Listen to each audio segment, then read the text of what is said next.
Welcome to my English grammar class. This is Ranjit এবং এই ক্লাসে আমি আলোচনা করব সো দ্যাট দিয়ে জয়নিং কেমনভাবে করতে হবে সেই বিষয়টি নিয়ে।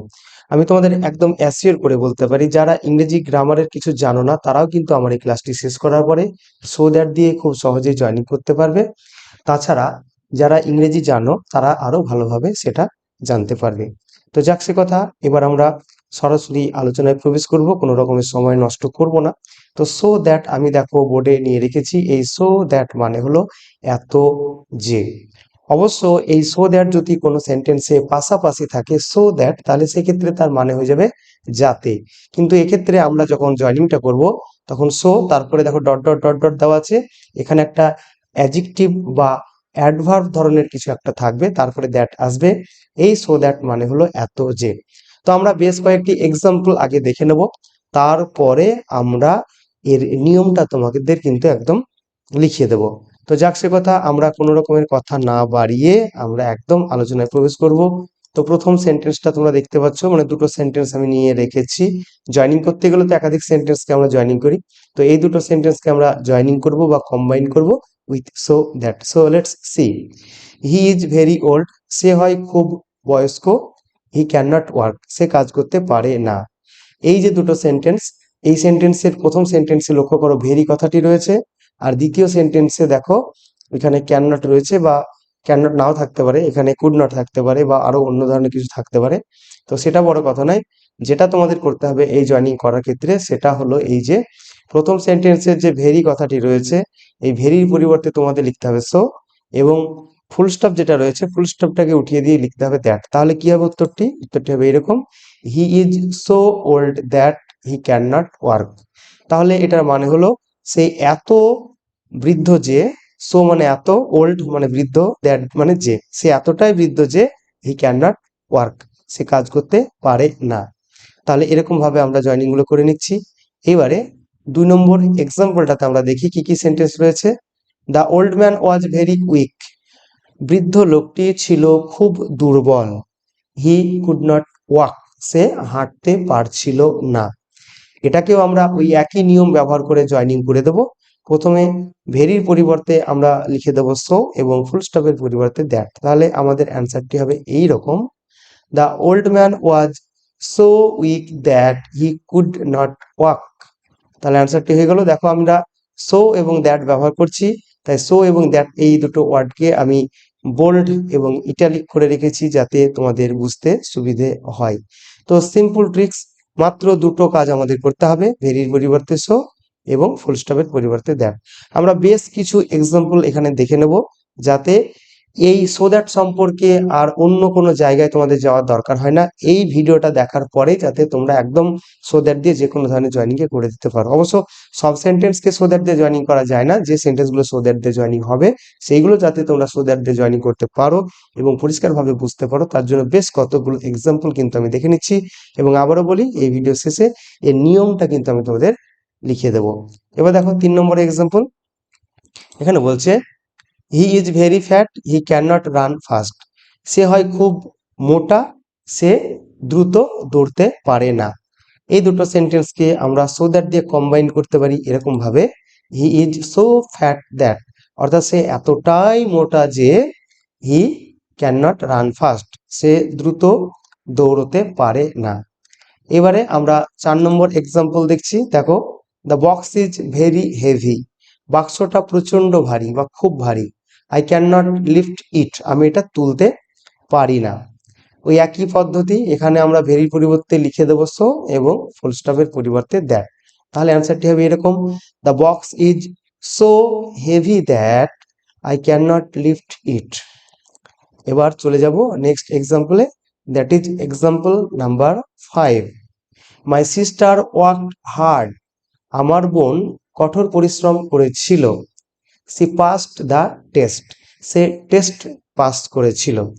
এটাকে জয়নিং করলে হবে, বাংলাটা হবে এরকম যে আমার বোন এতটাই পরিশ্রম করেছিল যে, বা এতটাই হার্ড ওয়ার্ক করেছিল যে সে পরীক্ষায় মানে টেস্টটা পাস করেছিল। তাহলে অ্যান্সারটি হবে এইরকম, my sister worked so hard that, আমার বোন এতটাই হার্ড ওয়ার্ক করেছিল যে সি পাসড দ্য টেস্ট, সে টেস্টটা পাস করেছিল। এবার example number 6, she is very short, সে হয় খুব বেটে মানে শর্ট সাইজের। She can not touch the ceiling, সে সিলিং স্পর্শ করতে পারে না। তো এটাকে আমরা জয়েনিং করলে এরকম ভাবে করে দেব, দেখো she is so short that, সে এতটাই শর্ট যে she can not touch the ceiling, সে সিলিং স্পর্শ করতে পারে না। তো এখানে আমরা ব্যবহার করেছি দেখো ভেরির পরিবর্তে সো আর ফুল স্টপের পরিবর্তে দ্যাট, একেবারে সিম্পল ট্রিক। আর একটা কথা তোমরা এখানে মনে রাখবে যে ক্যাপিটাল লেটার এবং স্মল লেটারের বিষয়গুলো ঠিক রাখবে। দেখো প্রথমে দুটো সেন্টেন্স রয়েছে আলাদা আলাদা, এবং আমরা জানি যে ইংরেজিতে সেন্টেন্স শুরু হয় ক্যাপিটাল লেটার দিয়ে, তাই এখানে দেখো ক্যাপিটাল লেটার ছিল প্রত্যেকটাতে দেখতে পাবে। কিন্তু যখন আমরা জয়েনিং করে ফেলছি তখন দুটো সেন্টেন্স কম্বাইন হয়ে বা যুক্ত হয়ে একটি মাত্র বাক্য হয়ে যাচ্ছে, তাই মাঝে বড় হাতের থাকবে না। অবশ্য যদি প্রপার নাউন হয় সেক্ষেত্রে তো অবশ্যই সেটা বড় হাতের হবে। তো দেখো এখানে সি, এসটা ছোট হাতের বা স্মল লেটার হয়ে গিয়েছে, এখানে কিন্তু ক্যাপিটাল লেটার ছিল, আগেরটাতেও তাই। এরকম ভাবে আমরা চলে যাচ্ছি নেক্সট এক্সাম্পলে, দ্যাট ইজ এক্সাম্পল নাম্বার 7। এখানে বলছে যে the necklace was very expensive, নেকলেসটা ছিল প্রচন্ড দামি।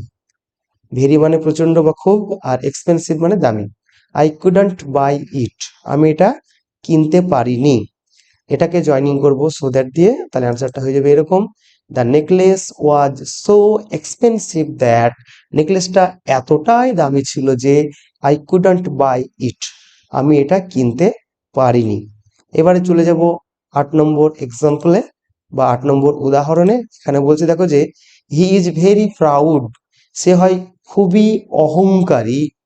হি will not ask for help, সে সাহায্য চাইবে না।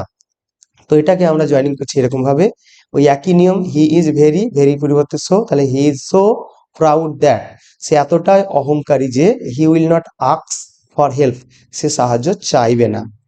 এবারে example number 9, he is very stupid, সে হয় প্রচন্ড বোকা বা সে খুব বোকা। He will not pass the examination, সে পরীক্ষায় পাস করতে পারবে না। তো এটাকে জয়েনিং করবো সো দ্যাট দিয়ে, অ্যান্সারটি হবে এই রকম, he is so stupid that, সে এতটাই বোকা যে he will not pass the examination, সে পরীক্ষায় পাস করতে পারবে না। এইবারে চলে যাব 10 নম্বর উদাহরণে, ইউ আর ভেরি ইয়ং, তুমি খুব অল্প বয়স্ক। You can not get married, তুমি বিয়ে করতে পারো না। তো এটা যখন আমরা জয়েনিং করব তখন উত্তরটি হয়ে যাবে এরকম, you are so young that, তুমি এতটাই ইয়ং যে বা তুমি এতটাই অল্প বয়স্ক যে you can not get married, তুমি বিয়ে করতে পারো না। এবারে আমরা চলে যাব নেক্সট এক্সাম্পলে, এবং এই এক্সাম্পলটা দেখানোর পরেই কিন্তু আমি তোমাদের নিয়মটা দেখিয়ে দেব। তো দেখো সি ইজ ভেরি সাই, সে হয় খুবই লাজুক। She can not perform on stage, সে স্টেজে পারফর্ম করতে পারে না। এটা অ্যান্সার হবে এইরকম, she is so shy that, সে এতটাই লাজুক যে she can not perform on stage, সে স্টেজে পারফর্ম করতে পারে না। তাহলে এই যে 11টি এক্সাম্পল আমরা দেখলাম, এই 11টি এক্সাম্পল দেখার পরে তোমরা দেখো নিয়মটা নিজে থেকেই জানতে পেরে গেছো কি করছো। তোমরা কি করছো, দুটো কাজ করছো, একটা হলো ভেরির পরিবর্তে সো লিখছো, আর ফুল স্টপের পরিবর্তে দ্যাট। তো নিয়মটা একটু দেখে নাও। দেখো 1 নম্বরে আমরা কি করছি, ভেরি উঠিয়ে সো, আর 2 নম্বর কি করছি, ফুল স্টপ উঠিয়ে দ্যাট, এটুকুই আমরা করছি। তাহলে এই যে আলোচনাটি হলো, এই আলোচনা থেকে আমার মনে হয় তোমরা অনেকটা উপকৃত হয়েছো বা সো দ্যাট এর জয়েনিং সম্পর্কে বুঝতে পেরেছো। এছাড়াও যদি তোমাদের কিছু বুঝতে অসুবিধা থাকে তোমরা কমেন্ট করো, আমি চেষ্টা করব তোমাদের সেই কমেন্টের জবাব দেওয়া। যদি এই ক্লাসটি ভালো লেগে থাকে তোমরা একটি লাইক করবে, তোমার বন্ধুদের সঙ্গে শেয়ার করবে, কিছু জানার বা জানানো থাকলে কমেন্ট তো করছোই। সর্বোপরি এই ধরনের ভিডিও ভবিষ্যতে পেতে চাইলে অবশ্যই আমার চ্যানেলটিকে সাবস্ক্রাইব করে আমার সঙ্গে থাকবে।